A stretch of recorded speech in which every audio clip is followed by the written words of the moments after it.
much testosterone. And a lot of men. You know, I've been thinking a lot lately about my dear old Grampy. I was thinking about how back in the 80s we would go to restaurants, and back then they would have a smoking section and a non-smoking section, if you remember that. You remember that. And so when I approached the hostess, she would say, smoking or not? And my Grampy, he'd always reply, if we're talking about waitresses, we'll take smoking. You know, I used to always think that was a cute and harmless joke. But when you think about it, from the vantage point of 2025, it has misogynistic overtones. When I realized that I went into Grampy's room, I put a pillow over his face, and I snuffed out his life. He's the one that told the joke. I just did the right thing. I'm kidding. I did not kill Grampy. His prostate did. Speaking of family, my 17-year-old nephew, he tells me that all the hot girls at his high school have bikini pics on Instagram. That is wild to me. Because in my day, if you want to get an idea of what the hot girls from school looked like half naked, you basically had to get a drawing. You know, that was pretty much your only hope. It was a lot of work. You spend 2 hours hunched over your drawing pad before you could finally rub one out. Unfortunately for me, I was a terrible artist. So to this day, I still spontaneously ejaculate anytime I see a stick figure. And if you draw one in a napkin, you can see if it's still true. Quick disclaimer at this point, if you've noticed me blinking or twitching or that kind of thing, it's because I have Tourette's syndrome. It always gets very quiet when I say that. Yeah. A special moment at the Comedy Chateau. Tourette's. But it's not so bad these days at my age. When I was a boy, though, it was much, much worse, as usually the case. Back then, pretty much every school photo I ever took looked a little like this. I had some weird twitches, too. One twitch was you do look like Skinny Bob Dylan.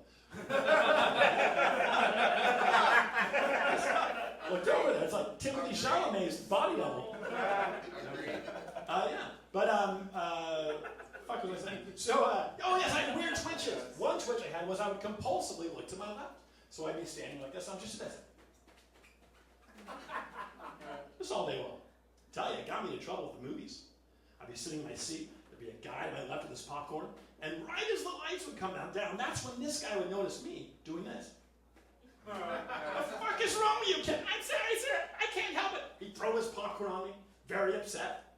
Apparently, people don't like it when you look at him 47 times in a minute. Now, most people associate Tourette's syndrome with vocal tics. And if you're unfamiliar with vocal tics, fuck it, cock, a little like that. Slight smile. But the reality is that only 10% of people with Tourette's syndrome have vocal tics, and I do not. But my wife doesn't know that. So she'll be like, can you stop playing that game and take out the trash?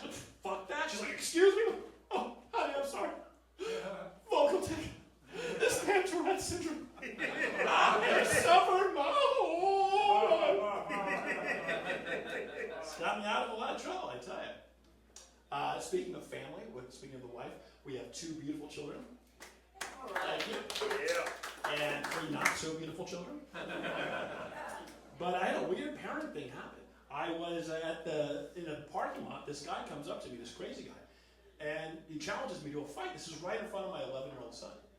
And I ashamed to say this, but I froze, you know. And this guy ended up pimp slapping me right in front of my boy. That night, I'm home in the room, and my boy comes into the room. He's got tears just streaming down his face. He says, Dad, why can't you be a real man?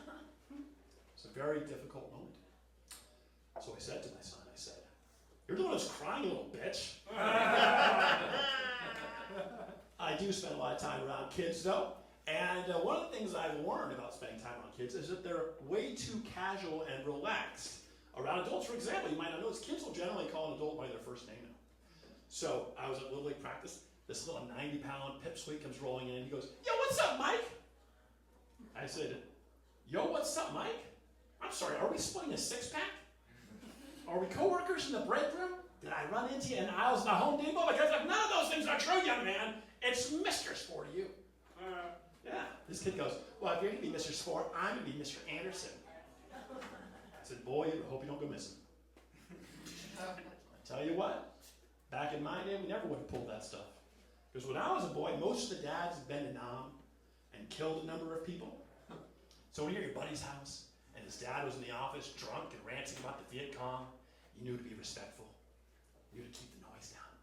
And when his dad came out of the office in his tidy whities, clutching a bottle of whiskey with bloodshot eyes, you sure as hell didn't call him Mike. I can tell you that much. All right, didn't even get the light, but pretty sure that's about 5 minutes. Thank you, guys. Yeah, right.